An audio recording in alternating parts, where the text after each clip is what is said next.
Bien, alors je vois qu'il est maintenant midi, donc je vais commencer tranquillement ma présentation.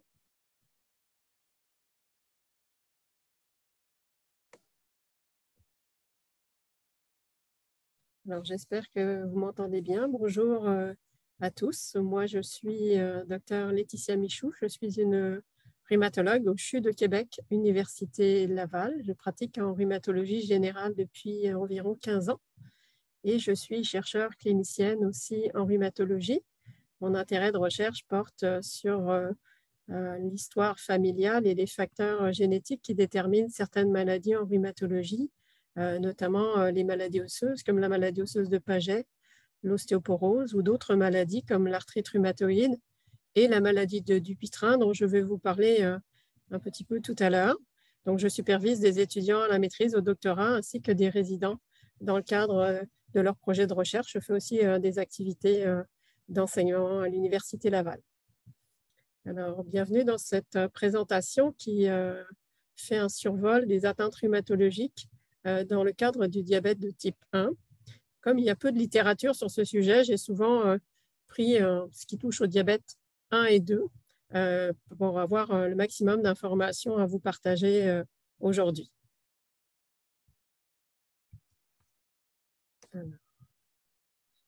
Donc, vous pourrez poser vos questions durant la présentation en utilisant le Q&A qui est accessible depuis la plateforme. Voici le plan de notre présentation. Je vais d'abord vous présenter les principales atteintes rhumatologiques dans le cadre du diabète de type 1. Ensuite, je vais vous parler sommairement de mécanismes biologiques qui sont à l'origine de ces atteintes. Et nous terminerons par une petite discussion sur les traitements. Alors, la première chose à savoir, concerne la fréquence des atteintes. Alors, dans le diabète de type 1, il y a un terme qui revient très souvent dans la littérature, qui est mentionné ici sur le graphique, qui parle de chéroarthropathie. Chéro, c'est la main, et arthropathie, c'est atteinte des articulations.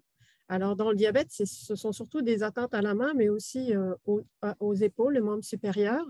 Et souvent, le concept de chéroarthropathie diabétique recouvre les atteintes à la main, y compris l'épaule. Donc, on a la capsulite rétractile de l'épaule, le syndrome du tunnel carpien, les ténosynovites des tendons fléchisseurs, la maladie du Dupuytren dont on va parler, et puis la raideur des mains qui est caractérisée par ce qu'on appelle le signe de la prière. On va revoir ça tout à l'heure. Et puis donc là, vous avez un diagramme qui représente chaque atteinte de chéroarthropathie, puis le cumul de toutes les formes de chéroarthropathie ici. Ce qu'on voit, c'est que plus l'hémoglobine A1C est élevée, plus on va observer finalement d'atteintes rhumatologiques, de celles dont on va parler aujourd'hui, mais vous constatez aussi qu'avec une hémoglobine A1C en mode 7,5, on peut aussi finalement avoir ces atteintes-là. Donc, ce n'est pas spécifique au diabète. Maintenant, si on regarde entre les différences qu'il peut y avoir entre les hommes et les femmes avec le diabète ou pas, type 1, type 2, ce qu'on peut observer, c'est que les atteintes les plus fréquentes, c'est vraiment le tunnel carpien et le doigt à ressaut, le doigt à gâchette dont on va parler tout à l'heure. Et puis, ça concerne les femmes. Chez les hommes, c'est aussi ce qui est le plus fréquent, mais la proportion est bien moindre que chez les femmes. Mais les plus fréquents demeurent là aussi le tunnel carpien et le doigt à gâchette ou doigt à ressaut. Alors, on va passer maintenant en revue les principales atteintes et je pense que le mieux, c'est d'y aller par site anatomique. Donc, on va parler de la main, puis de l'épaule, on parlera un petit peu du pied et puis ensuite, on parlera d'autres atteintes. Alors, à la main diabétique, la fameuse chéroarthropathie diabétique, qui en fait est liée à une raideur des tendons fléchisseurs, se caractérise par ce qu'on voit sur la photo ici, le signe de la prière, c'est-à-dire normalement, on est capable de mettre nos deux mains à plat. On le voit ici, la main sur la table. La main est un peu bombée, elle n'est pas complètement à plat sur la table. Et s'il y a une prière, c'est que les personnes ne sont pas capables d'étendre complètement les doigts pour faire, voilà, il y a toujours une petite cavité qui va rester au milieu, qui est assez caractéristique de la main diabétique qu'on observe en pratique. Alors, le doigt à gâchette, ou doigt à ressaut est aussi une atteinte fréquente. Puis, à côté de cette atteinte-là, il y a une atteinte un peu particulière dans le cas du diabète qu'on appelle la ténosynovite sténosante. Donc, c'est en fait une sorte de rétrécissement de la gaine qui entoure les tendons qui permettent normalement de fléchir les doigts. Et donc, ce rétrécissement-là de la gaine va gêner la course des tendons et va amener une certaine raideur. Alors, sur ce graphique, on voit donc la population non diabétique et la population diabétique qui est représentée. Vous voyez que quand il y a un seul doigt qui est atteint, en fait, les non diabétiques sont plus souvent concernés que les diabétiques. Mais par contre, dès qu'on a deux rayons, deux doigts ou plus d'atteints, ça devient une situation plus fréquente en cas de diabète. Donc, il peut y avoir même une atteinte de tous les doigts de la main, des deux mains, dans le cadre du diabète, alors que dans la population non diabétique, on aura volontiers un seul doigt qui va être concerné. Alors, le doigt gâchette, doigt ressaut, on a quasiment tous eu ça dans notre vie. Alors, on a une espèce de rétraction, un doigt qui reste bloqué. Et puis, des fois, pour le débloquer, on est obligé de peser ici dans la paume de la main. Et en fait, comme le représente le petit dessin ici, c'est lié à un épaississement dans le tendon fléchisseur. Et si on touche avec notre main à l'endroit où le tendon est situé, puis qu'on fait courir le doigt, on peut sentir un petit épaississement qui correspond à la zone où il y a le nodule en question qui gêne la course du doigt, puis qui peut amener donc à une rétraction en flexion. Alors, dans la chéro-arthropathie diabétique, un autre joueur important qui est la maladie de Dupuytren, qui est une maladie qui se caractérise par une fibrose au niveau de l'enveloppe des tendons fléchisseurs. Là, on n'est plus dans le tendon, on est dans l'enveloppe autour, dans ce qu'on appelle l'aponévrose palmaire. On a différents stades. Le premier stade où on a un petit nodule, une petite bosse qui se situe souvent en regard du quatrième doigt, ou au contraire, des fois, c'est une petite ombilication là qu'on peut apercevoir. Dans un deuxième stade, on va voir clairement une sorte de corde qui va se dessiner avec un début de rétraction du doigt. Et dans le dernier stade, on a souvent, c'est le quatrième et le cinquième, une rétraction des doigts, qui est une rétraction qui n'est pas réversible. À la différence du doigt à gâchette où on arrive à le redéclencher, là, ça reste comme ça. Puis, c'est sans chirurgie, les doigts ne peuvent pas retrouver de mobilité comme avant. Donc, la maladie du Dupuytren, elle existe en dehors du diabète, mais elle existe aussi de façon assez fréquente chez les personnes diabétiques.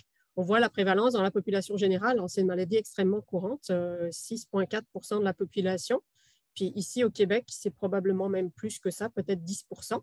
Et quand on va dans la population avec diabète, surtout le diabète de type 1, là, on a une prévalence très élevée de la maladie de Dupuytren. Alors que, vous voyez, par exemple, l'arthrite rhumatoïde, la prévalence est très basse. Il y a d'autres facteurs de risque aussi qui s'associent. Donc, il y a une composante génétique dans cette maladie-là qui existe. Et il y a aussi un certain nombre de facteurs de risque liés aux habitudes de vie, donc notamment la consommation d'alcool.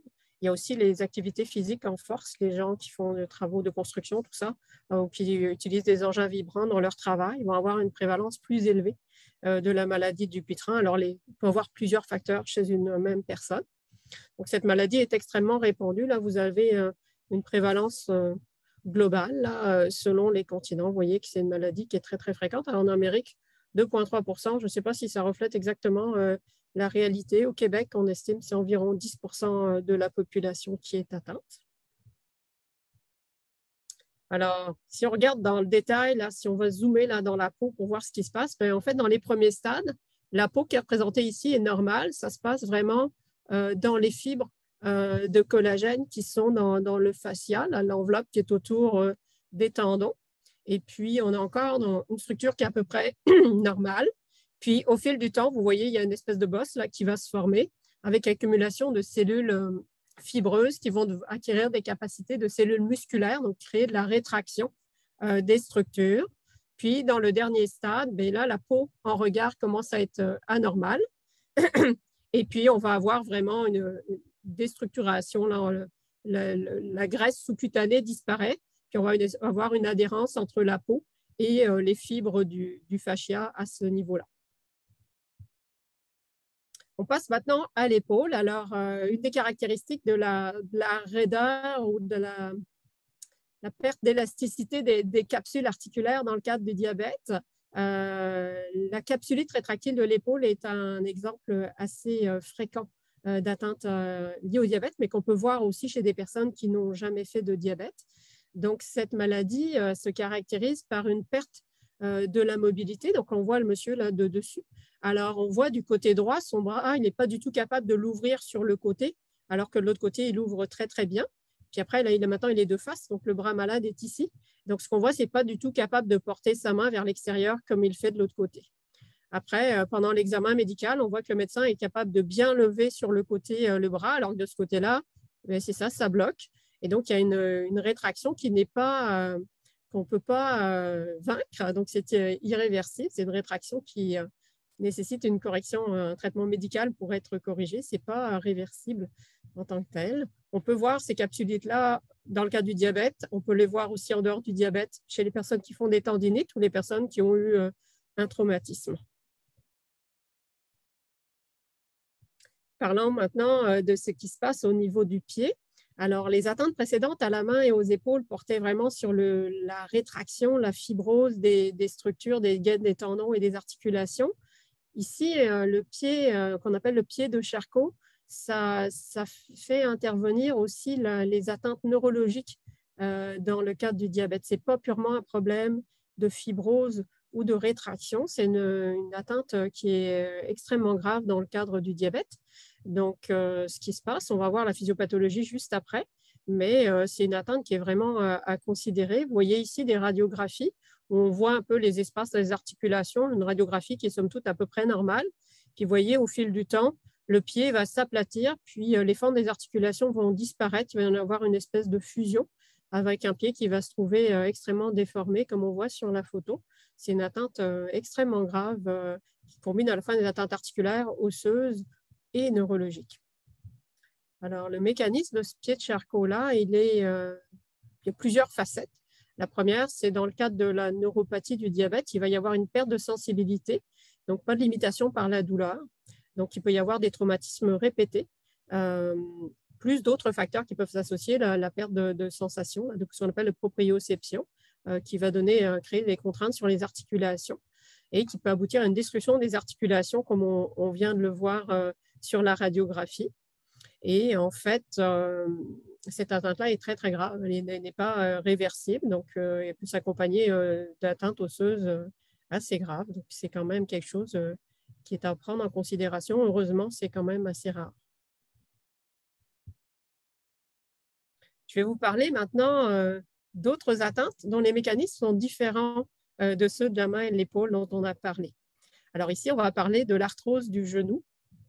Il arrive parfois que dans le cadre du diabète, on va avoir un surpoids, mais même sans surpoids, simplement le fait d'être diabétique a une association avec l'arthrose au genou. Donc ici, vous avez une étude qui démontre, donc on a la glycémie normale, puis différents stades, donc tous les diabètes, le prédiabète, diabète diagnostiqué, il y a différentes catégories. Et ce qu'on voit, c'est que par rapport à une glycémie normale, toutes les personnes ayant un terrain diabétique ont significativement plus d'arthrose au genou. Maintenant, si on regarde ce qu'il en est avec l'arthrite rhumatoïde, alors notre point de référence, c'est ici à droite, c'est la glycémie normale. Si on regarde la prévalence de l'arthrite rhumatoïde, donc là, on dit à peu près 8%, ce qui me semble peut-être un peu élevé. Et bien, dans le cas du diabète, on monte presque à 13%. Si on regarde au niveau des catégories des âges, c'est tous les âges, mais plus on avance en âge, plus c'est élevé, ce qui est un petit peu normal. Et puis, on observe une prédominance féminine, là, on voit jusqu'à 16%, alors que chez les hommes, c'est à peu près la même prévalence que chez les personnes qui ont une glycémie normale. Au niveau de l'ethnicité, on voit que c'est surtout les personnes caucasiennes non hispaniques qui vont être concernées par cette augmentation de prévalence-là. On va parler maintenant des maladies auto-immunes. Tout à l'heure, j'ai glissé un petit mot sur l'intérêt que j'avais sur l'étude des formes familiales des maladies dans les maladies auto-immunes, dont le diabète fait partie. Et il y a ce qu'on appelle des fois une agrégation, une concentration de cas de maladies auto-immunes chez une même personne et chez ses proches, comme s'il y avait un terrain génétique qui favorisait. Et ici, je vous ai résumé très sommairement une étude qui portait sur des enfants atteints de diabète de type 1 et on regardait chez leurs apparentés au premier degré, donc le père, la mère, les frères et sœurs. Les enfants, ça ne s'applique pas puisque là, c'était déjà un enfant, donc vraiment la proche parenté. Et on regardait la fréquence des maladies auto-immunes selon qu'on était dans la famille d'un enfant avec un diabète de type 1. Donc, on avait 8,3%. Puis, dans la famille d'un enfant qui n'avait pas de diabète, alors 2,5%. Puis, si on regarde, on voit une petite prédominance féminine, ce qui va bien avec ce qu'on connaît de la fréquence des maladies auto-immunes qui sont un petit peu plus fréquentes chez les femmes. Donc ici, vous avez les maladies auto-immunes qui avaient été étudiées. Donc, il y a des maladies sanguines qu'on appelle l'anémie mégaloblastique, des maladies plus rhumatologiques, le lupus, maladie de la peau, le vitiligo, le diabète de type 1 lui-même, et puis les maladies thyroïdiennes auto-immunes. Globalement, ces maladies-là sont celles qui sont les plus fréquemment associées au diabète de type 1, chez les adultes comme chez les enfants. Maintenant, si on regarde la fréquence des maladies auto-immunes chez des jeunes qui ont un diabète, selon qu'ils ont des apparentés atteints ou pas, donc selon qu'ils ont un certain bagage familial héréditaire ou pas, ce qu'on observe, c'est que les personnes avec un diabète de type 1 qui ont des apparentés atteints de maladies auto-immunes, on va voir plus de maladies auto-immunes. Alors, l'arthrite rhumatoïde, par exemple, le lupus dont on a parlé tout à l'heure, des maladies que vous connaissez un petit peu, des maladies neurologiques comme la myasthénie aussi peuvent être observées, des maladies bien sûr thyroïdiennes qui sont parmi les plus fréquentes, donc différentes formes d'anomalies de la glande thyroïde, donc soit des formes plus inflammatoires, hypothyroïdie, hyperthyroïdie, qui sont quand même les plus fréquemment associées dans les familles. C'est aussi vrai dans les maladies auto-immunes qu'on voit en rhumatologie. Alors, la douleur, comme rhumatologue, je vois souvent des personnes avec du diabète de type 1 ou de type 2.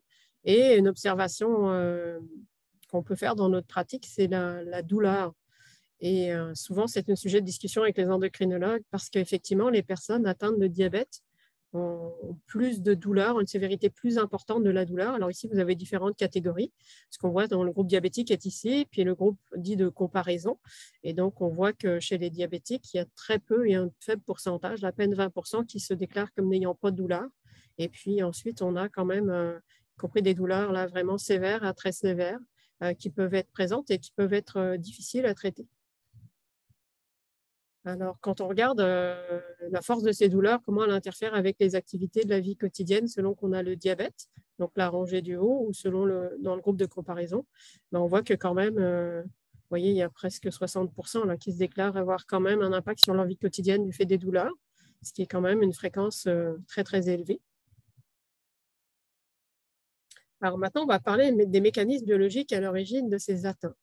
Donc ici, on parle surtout du mécanisme biologique à l'origine de toutes les rétractions qu'on a vues aux mains et à l'épaule.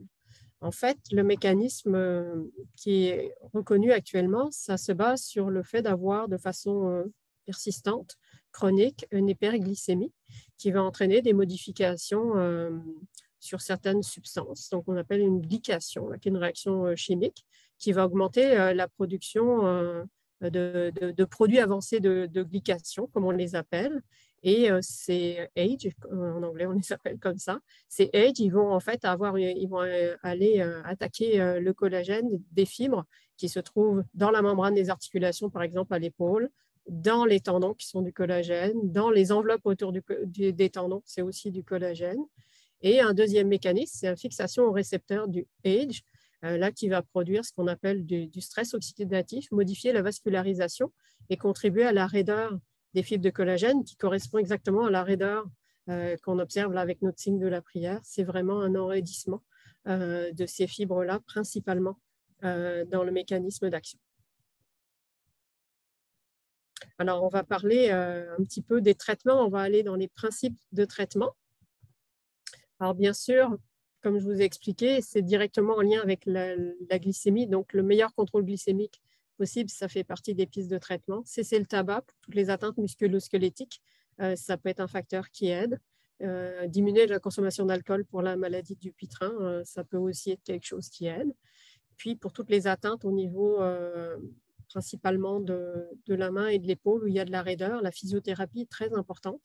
Et l'ergothérapie, donc pour les atteintes aux mains, avec les possibilités d'avoir des exercices, des orthèses. Vous avez un schéma en bas qui représente les orthèses, là, comme on peut faire en consultation d'ergothérapie pour essayer de maintenir les articulations. Et puis, tout un tas de conseils qu'on appelle l'économie articulaire. Comment utiliser les articulations, comment faire les activités de la vie quotidienne quand on a un doigt qui est bloqué, quand on a de la raideur dans les mains, par exemple. Il y a possibilité d'utiliser les antalgiques qui sont habituellement peu efficaces sur ces atteintes enraidissantes. Il y a la possibilité d'utiliser les anti-inflammatoires avec précaution, puisque chez les personnes diabétiques, on doit faire très attention quand on va utiliser les anti-inflammatoires.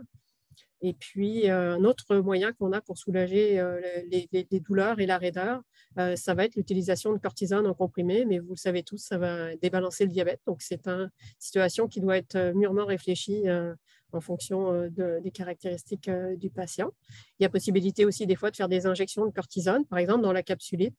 Les injections de cortisone combinées à la physiothérapie vont vraiment aider, même s'ils peuvent là aussi débalancer le diabète. Parfois, l'injection de cortisone est un moins mauvais choix que la cortisone en comprimé ou les anti-inflammatoires. C'est vraiment au cas par cas. Et puis, dans certaines situations, la chirurgie va être nécessaire. Comme on a vu tout à l'heure, les doigts rétractés à maladie du Dupuytren, il n'y a pas vraiment d'autres alternatives qu'une chirurgie bien souvent.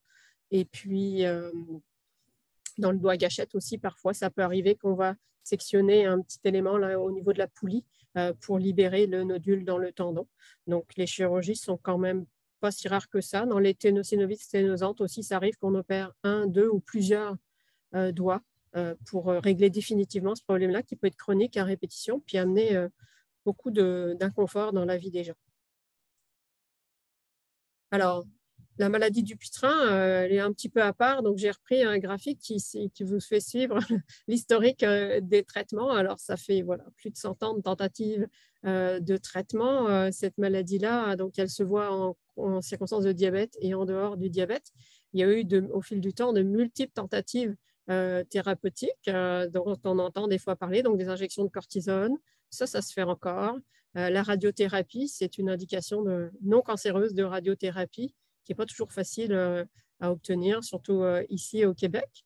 Et puis, dans les années plus récentes, je vais vous montrer des photos, on a eu la chance d'avoir accès à la collagénase, qui est une enzyme qui dissout le collagène et donc était très à propos, très indiquée pour dissoudre la fibrose de collagène qui était autour de la gaine des tendons. Malheureusement, de façon très récente, elle n'est plus disponible, cette collagénase, au Canada. Alors, qu'est-ce qui peut être fait? Certaines personnes peuvent faire en dehors d'une chirurgie qui a quand même un caractère mutilant, puis qui n'empêche pas les récidives de maladie du Dupuytren. On peut faire des sortes d'infiltrations dans la gaine autour des tendons. Alors, il n'est pas question de piquer dans le tendon pour risquer de le rompre, mais on pique dans la gaine autour du tendon, on fait des sortes de petits pointillés, puis on essaie ensuite de réexpandre le doigt.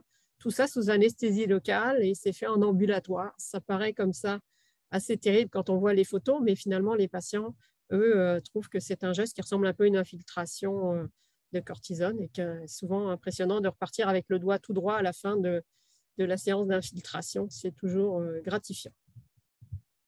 La collagénase, c'est un peu le même système, sauf qu'au lieu d'injecter de la cortisone, on injectait la fameuse collagénase, qui est une petite enzyme qui va aller manger la fibre de collagène qui était à l'origine de la fibrose. Alors, vous voyez, le tendon, il est représenté en dessous, donc on ne pique pas dans le tendon, on pique dans l'enveloppe qui est autour du tendon.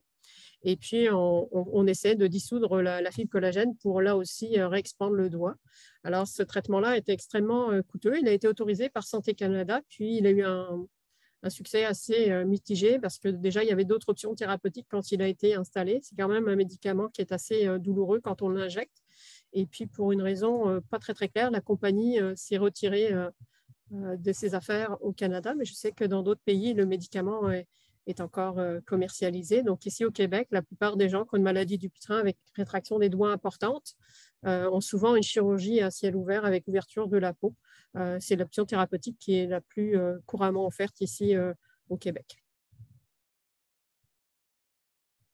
Alors, on va prendre le temps de résumer un peu ce qu'on a appris dans cette présentation-là. Donc, on a appris que les atteintes rhumatologiques dans le cadre du diabète de type 1 étaient localisées principalement aux mains, aux épaules et aux pieds, avec un cas particulier pour le pied, l'atteinte plus neurologique, que les mécanismes biologiques qui étaient à l'origine de cette anomalie-là, ça découlait d'une augmentation de la glycémie et puis des produits de glycation avancés, dont vous avez peut-être entendu parler dans d'autres présentations. Et pour le pied de Charcot, on a le rôle de la neuropathie, bien évidemment. On essaie de privilégier les traitements locaux, que ce soit des infiltrations, des orthèses, des exercices. Et puis, si on ouvre un peu plus largement dans les autres maladies rhumatologiques, eh bien, en diabète, on a aussi un peu plus d'arthrose des genoux, d'arthrite rhumatoïde et des douleurs pancorporelles, comme j'ai expliqué tout à l'heure. Puis si on regarde dans la parenté ou chez les diabétiques eux-mêmes, on trouve assez souvent d'autres maladies auto-immunes, une espèce de rassemblement de maladies auto-immunes qui peut être présent chez ces personnes-là, qui témoignent probablement d'une origine assez commune des différentes maladies. Alors, voilà ce que j'avais à vous dire. Je vais arrêter de partager la présentation. Je vais aller regarder vos questions.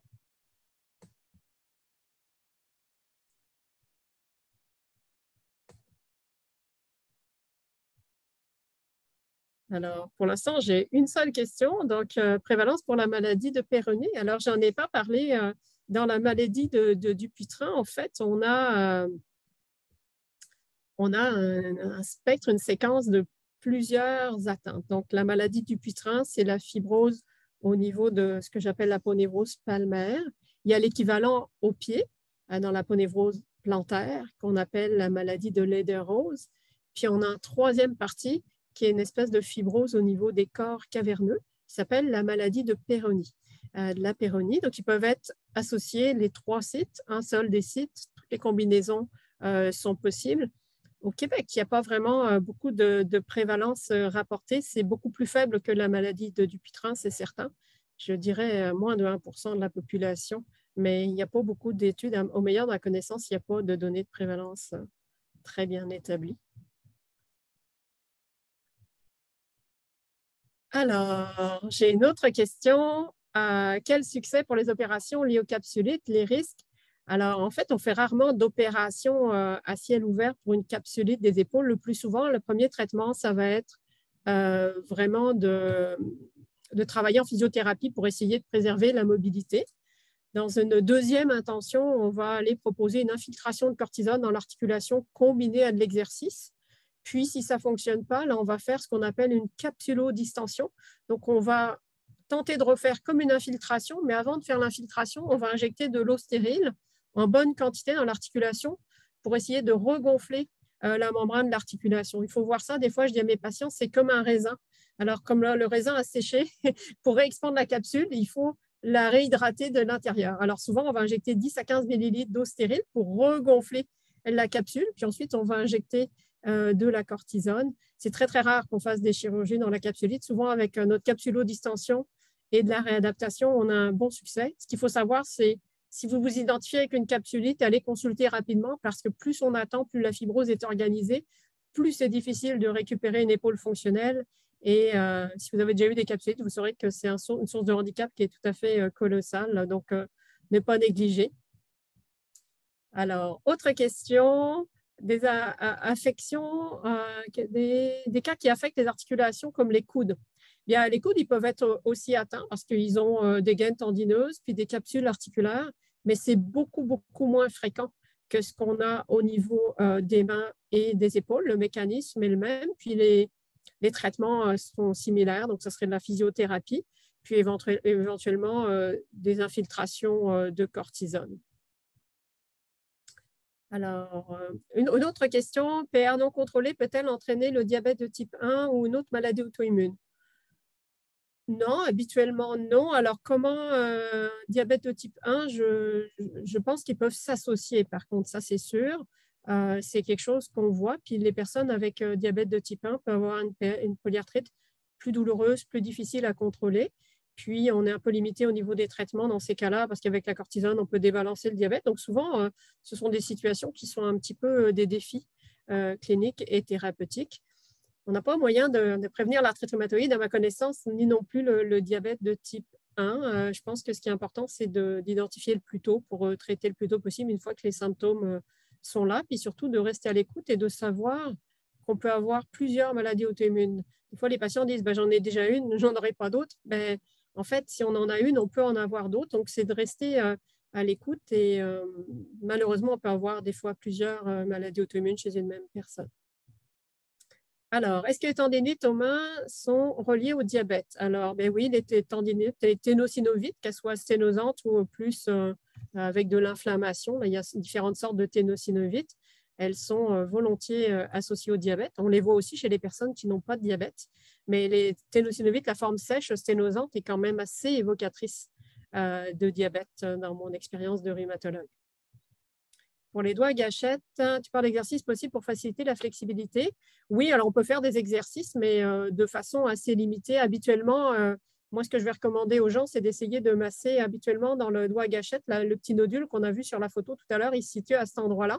Donc, quand le doigt il va être fermé comme ça, je dis aux gens d'essayer de passer leur doigt à cet endroit-là, puis d'essayer de peser. Souvent, ça va déclencher l'ouverture du doigt. Puis, on peut peser à cet endroit-là pour essayer d'appuyer sur la petite induration qui est dans le tendon. Parce que si on arrive à l'aplatir suffisamment, ce qu'on récupère, c'est la coulisse au niveau de la poulie. Puis à ce moment-là, le doigt arrête d'être à gâchette. Si ça ne passe pas, il y a possibilité de faire des infiltrations de cortisone, notamment sous échographie. Puis, si ça persiste, à ce moment-là, il y a une chirurgie sous anesthésie locale qui prend moins d'1 minute à faire. Aussi, ça a une petite ouverture ici, puis sectionner la poulie pour faciliter la course du tendon. Mais souvent, les exercices, c'est quand même assez limité, à part aller jouer sur le nodule. Ici, on ne peut pas vraiment faire beaucoup de réadaptation. Alors, pouvez-vous nous parler de la plus grande prévalence d'arthrose en général chez les diabétiques? Pas nécessairement en arthrite rhumatoïde. Alors, l'arthrite rhumatoïde est une maladie inflammatoire, mais effectivement, il y a une augmentation de la fréquence de l'arthrose chez les personnes diabétiques. Notamment, je vous ai montré là, la photo pour l'arthrose du genou, mais l'arthrose de la hanche aussi, c'est démontré. Pour l'arthrose des mains, c'est un petit peu plus discutable dans la littérature, notamment l'arthrose du pouce. Là, la rhizarthrose n'est pas vraiment très, très augmentée. Mais effectivement, les autres sites articulaires, il y a une augmentation de la fréquence de l'arthrose en général chez les personnes diabétiques. Pour ce qui est du traitement de l'arthrose du genou, eh bien, le meilleur traitement que je vous recommande, c'est de faire l'exercice, de bien aller marcher régulièrement, de garder un contrôle sur votre poids. Ça, c'est très, très important. Et puis, même si vous avez de la douleur, c'est de continuer à faire de l'exercice et puis ne pas hésiter à les consulter. Si vous êtes limité dans vos activités, il y a beaucoup d'activités qui peuvent être offertes parce que si on a de l'arthrose du genou, on marche moins et on a à ce moment-là moins d'activité physique, donc moins bon contrôle du diabète qui augmente encore les problèmes de douleur. Donc, on part dans un cercle qui n'est pas souhaitable. Donc, bien important de prendre en charge la douleur, la mobilité, de garder une activité physique régulière, si possible quotidienne, pas forcément d'aller marcher à l'extérieur ou faire du cardio, simplement entretenir les flexibilités. Ça va être bien important. Puis faire des exercices de renforcement musculaire. On peut faire ça à la maison. Ça, c'est vraiment très, très important. Alors, on me dit, c'est assez décourageant, j'ai quasiment toutes ces maladies-là. Oui, ben, c'est ça. Mais en fait, les rhumatologues, je pense qu'on n'est pas très à l'affût d'expliquer aux gens qu'il y a vraiment un lien avec le diabète. Souvent, les ténosynovites sténosantes, on va y penser, les capsulites aussi. Pour les autres atteintes musculo-squelettiques, en fait, le fait de savoir d'où ça vient, ça, effectivement, je comprends, c'est qu'on comprend mieux ce qui s'est passé. Mais effectivement, là, le contrôle du diabète, c'est un élément important. On n'insiste sans doute pas assez, nous, les rhumatologues, sur ce point-là, mais ce n'est pas toujours très, très facile. Alors, est-ce que le diabète de type 1 accélère la progression des différents types d'arthrite? Arthrite entéropathique dans mon cas. Non, pas nécessairement. Il n'y a pas vraiment progression augmentée. Ce qui peut arriver en contexte de diabète de type 1 associé à une arthrite, c'est que la douleur associée à l'arthrite peut être perçue plus forte, souvent chez les personnes qui ont un diabète, à cause de ce que je vous ai dit tout à l'heure. Là, il y a une augmentation des douleurs corporelles qui est vraiment liée au mécanisme de la maladie, liée au problème d'hyperglycémie. C'est vraiment relié.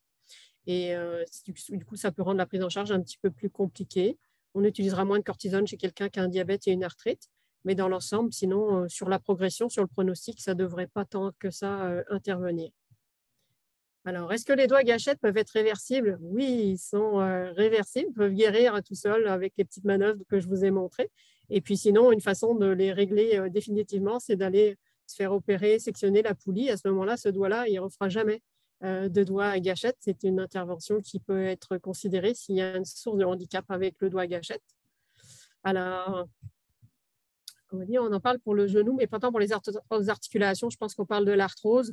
Oui, en fait, il n'y a pas beaucoup de données dans la littérature. L'arthrose du genou, dans ce que j'ai pu regarder, c'était celle qui était la plus étudiée. mais on peut probablement extrapoler aux autres sites articulaires, notamment à la hanche, qui fait partie aussi de la zone qui porte le poids du corps. Au niveau lombaire aussi, on peut penser qu'au niveau des facettes, là, dans le bas du dos, il puisse y avoir une petite augmentation. Mais je ne pense pas qu'il y ait beaucoup de littérature qui supporte ça. Il n'y a pas beaucoup d'études épidémiologiques de ce que j'ai pu voir. Alors, j'ai déjà une capsulite, elle est partie tout seul. Ah bah, tant mieux, vous êtes très, très chanceux. Effectivement, la capsulite, ça ne prend pas toujours une tournure tragique, comme je l'ai mentionné. Il y a des fois, l'inflammation, la capsule peut s'améliorer tout seul, mais ce n'est pas le cas le plus fréquent, je pense. Vous avez été très chanceux, tant mieux pour vous. Alors, à part la stabilité glycémique, si on a des symptômes bénins liés à la maladie de Dupuytren, y a-t-il des traitements préventifs? Et j'ai 2 nodules au pouce. Eh bien, en fait, la meilleure chose, c'est d'éviter tout ce qui est un facteur de risque de maladie du Dupuytren. Donc, pour les habitudes de vie, éviter le tabac, éviter l'alcool. Il faut, si possible, essayer de garder une bonne mobilité, mais éviter les exercices en flexion avec les mains ou éviter de travailler avec des engins vibrants qui vont augmenter la contracture parce qu'ils vont agir sur les cellules qui donnent la contracture de façon quand même assez importante. Donc là, il y a beaucoup de prévention à faire. Donc, éviter d'utiliser en force les mains, de faire du cirage intensif. Les gens veulent toujours cirer avec des petites balles. En Dupuytren, ça serait plutôt des extensions qu'il faut faire, mais il ne faut pas faire de cirage intensif. Ça augmente la contracture, ça stimule les cellules qui sont dans la corde et puis ça peut favoriser la rétraction. Vous pouvez aussi être conseillé par un ergothérapeute là, qui serait sans doute la meilleure personne pour vous donner le maximum d'informations à ce sujet-là. Alors, pour avoir déjà eu des capsulites aux épaules, je me questionne si le diabète peut s'étendre aux hanches et aux coudes. Oui, en fait, il peut y avoir des capsulites aux hanches et aux coudes. J'ai déjà vu une situation comme ça. Dans le cadre, effectivement, d'un diabète, la démarche diagnostique et thérapeutique est la même, c'est relié. On me demande s'il y a un risque d'ostéoporose est augmenté en lien avec le diabète de type 1. Oui, c'est augmenté. Puis, je pense que Dr Claudia Gagnon, qui est ma collègue endocrinologue ici à Québec, a fait une présentation. On va vous faire une présentation sur ce sujet-là, parce qu'effectivement, elle travaille sur la thématique d'ostéoporose en diabète de type 1 et je sais de source sûre qu'il y a une augmentation du risque. Alors, expliquer l'importance d'utiliser avec modération les anti-inflammatoires. Bien, chez les diabétiques, les anti-inflammatoires, ils doivent être utilisés avec modération, surtout si vous avez de l'hypertension en plus de votre diabète. Et puis, les anti-inflammatoires peuvent gêner la circulation du sang au niveau des reins. Vous savez que vos reins sont fragiles du fait que vous êtes diabétique. Donc, c'est pour limiter la survenue d'autres complications. On utilise le moins possible les anti-inflammatoires chez les personnes atteintes de diabète. Et puis, on nous donne l'information, Dr Gagnon va venir vous parler de l'ostéoporose dans le diabète de type 1 au mois de mars. Alors, vous aurez toutes les réponses. Quels sont les risques de multiples infiltrations de cortisone en cas de capsulite? J'en ai eu plusieurs. Sans guérir complètement, la douleur revient après quelques mois. Bien, en fait, au bout d'un certain nombre d'infiltrations, souvent on plafonne dans l'amélioration au niveau de la mobilité. L'objectif, c'est de récupérer la mobilité de l'épaule. Donc, dans ces cas-là, ça peut être bien de faire une petite pause puis de retourner en physiothérapie pour essayer de préserver l'articulation. Il y a aussi, bien sûr, les effets des injections de cortisone à répétition sur la glycémie. Bien que ce soit une injection locale, il y a un certain pourcentage de la cortisone qui va avoir un passage dans le sang en général et qui peut débalancer les diabètes de façon très, très importante, surtout quand les cortisones injectables dans les articulations sont souvent assez fortement dosées. Donc, il ne faut pas négliger ça comme facteur de décompensation dans le diabète. Alors, que conseillez-vous? Autre médication pour une PAR avec un diabète de type 2 pour garder et améliorer sa mobilisation? Et la meilleure chose que vous puissiez faire, c'est vraiment avoir un programme d'exercice régulier, de bonnes habitudes de vie. Mais c'est très important de préserver la mobilité des articulations. Avec le diabète, on a un enjeu qui est la raideur des articulations, comme on a parlé. Puis en arthrite, avec l'inflammation, ça ankylose aussi les articulations. Donc vraiment prévoir un programme d'étirement, travailler la flexibilité de chaque groupe articulaire, si possible tous les jours, d'aller faire de la marche, de bien contrôler votre poids et puis d'avoir des bonnes habitudes de vie, un bon sommeil, une bonne alimentation. Tous ces éléments-là peuvent vous aider à prendre le contrôle, mais c'est une association de maladies qui est chronique, qui est loin d'être facile à gérer au quotidien, j'en suis bien consciente. Alors, pouvez-vous nous parler des cas d'occurrence d'ostéoporose chez diabétique de type 1? Je vais laisser ça à ma collègue, Dr Gagnon. Je pense qu'elle va en parler mieux que personne. Et vous allez voir qu'effectivement, il faut accorder de l'importance à votre santé osseuse quand vous êtes diabétique de type 1, mais à moins qu'un dépistage vous soit proposé d'emblée, ce qui me semblerait pertinent. Alors, problème des tendons qui relient les genoux sur le côté de la jambe et une douleur à la marche. Bien, oui, il peut y avoir des tendinites à ce niveau-là, notamment ce qu'on appelle le syndrome de la bandelette iliotibiale. Je ne sais pas si c'est à ça qu'on fait référence. Alors, il y a des étirements qui peuvent être proposés pour ces problématiques-là. Comme je vous ai dit, notre enjeu, c'est de soulager la raideur des articulations. Alors, ne pas hésiter à s'étirer, aller demander en physiothérapie une petite feuille avec quelques exercices d'étirement personnalisés à votre condition. Je vous recommande de le faire. C'est vraiment le traitement le plus efficace qu'on puisse vous offrir. Pourquoi les anti-inflammatoires ne sont pas recommandés dans le diabète? Bien, comme j'expliquais, là, il y a des risques d'hypertension, il y a des modifications de la circulation rénale, surtout si vous le prenez de façon régulière ou si vous avez déjà des complications de votre diabète. Je pense qu'il n'est pas souhaitable que vous preniez des anti-inflammatoires, en tout cas pas sur une base régulière ou seulement avec avis de votre médecin. C'est ma recommandation. Pour un diabétique de type 2 souffrant aussi de fibromyalgie, l'arthrose du genou est-elle commune? Bien, en fait, oui, chez les diabétiques, l'arthrose du genou est commune. La fibromyalgie n'augmente pas le risque d'arthrose du genou, mais elle ajoute un autre facteur, un autre fardeau de douleur chronique en plus de l'arthrose et puis de la douleur causée par le diabète. C'est une situation qui est complexe, qui va nécessiter souvent le recours à des programmes d'exercice puis à l'utilisation d'antidouleurs, souvent des médicaments de prescription. Alors, y a-t-il un lien entre le diabète et l'arthrite au niveau de la colonne vertébrale? Oui, il peut y avoir un lien, notamment quand des personnes sont en surpoids. Il peut y avoir une cambrure excessive du dos, là, une certaine lordose qui va peser sur les articulations là, au niveau du bas du dos et puis qui peut augmenter la douleur à ce niveau-là. Donc, les conseils, c'est vraiment de travailler la posture, essayer de corriger la pente du bas du dos et puis de faire des renforcements musculaires, de bien faire attention à garder un poids santé. Là, ça, c'est extrêmement important. Il faut savoir que dans la population générale, même en dehors du diabète, c'est quand même très, très commun les maux de dos, mais il faut vraiment tout faire pour faire de la prévention. C'est la meilleure façon d'aider ces problèmes-là. Alors, on me parle d'une tendinopathie d'Achille insertionnelle à chaque pied. Alors, on a une tendinite d'Achille, donc on est au talon, à l'arrière du talon. Est-ce que le diabète peut être un facteur? Ce n'est pas vraiment rapporté dans la littérature. Ceci étant, le tendon d'Achille, c'est une structure riche en collagène. Il peut se faire attaquer par les H, comme on a vu tout à l'heure. Ce n'est pas un des sites le plus fréquents. Ce n'est pas très facile de traiter les tendinites d'Achille. Alors, c'est important de voir avec un physio et d'essayer des traitements locaux. S'il n'y a pas de résultat, ça peut être intéressant d'être référé vers un physiatre, donc un médecin là, qui va être plus spécialisé dans les problèmes musculo-squelettiques, qui va pouvoir éventuellement faire une échographie ou une IRM pour vérifier un peu la structure du tendon et peut-être vous proposer d'autres traitements à ce moment-là. Le rôle du diabète là-dedans, je vous dirais que c'est un événement possible, c'est possible qu'il y ait une association. Il n'y en a pas beaucoup de rapportés dans la littérature, mais ça se peut tout à fait que ce soit un facteur qui contribue. Donc, bien équilibrer le diabète, ça ne peut pas nuire dans ces cas-là. Alors, si j'ai un doigt à gâchette depuis plusieurs années, est-il trop tard pour une chirurgie? Non, il n'est jamais trop tard pour une chirurgie. Donc, ça va être important, par contre, de vérifier peut-être par une échographie avant la structure du tendon pour s'assurer que vous ayez un bon résultat, mais il n'est jamais trop tard pour aller libérer un doigt à gâchette, selon moi. Alors, il y a une littérature sur les moyens de réduire les age.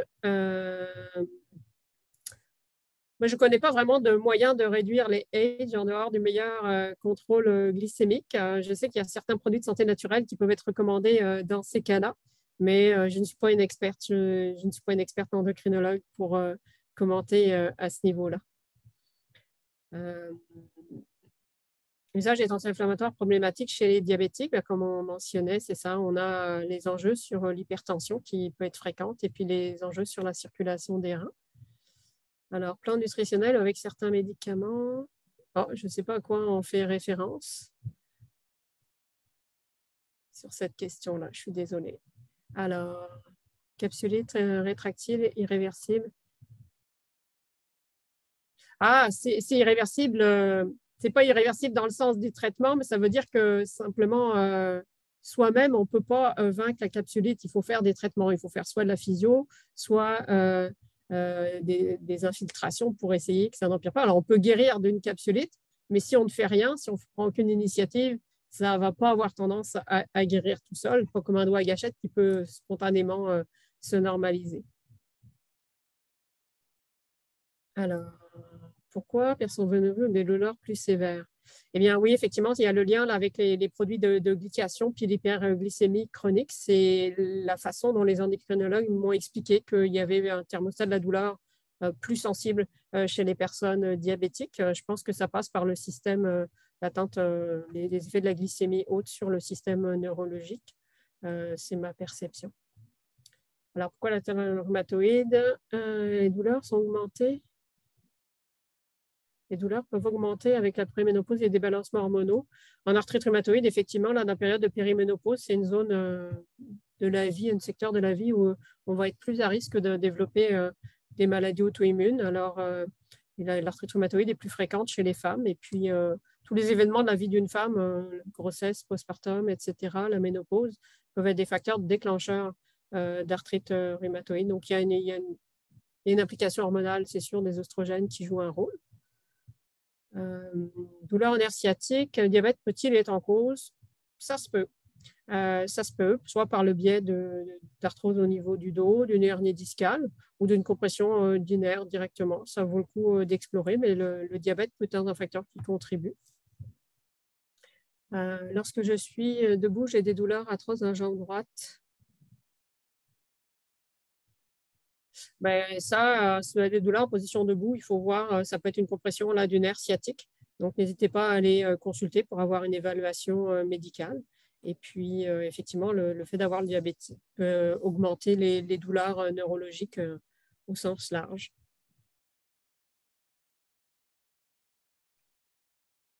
Voilà. Je pense qu'on a fait le tour des questions.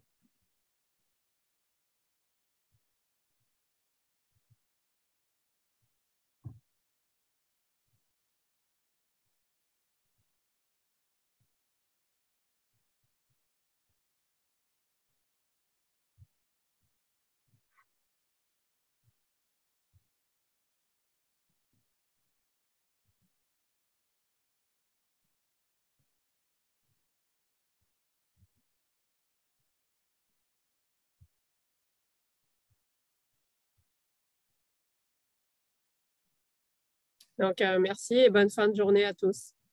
Au revoir.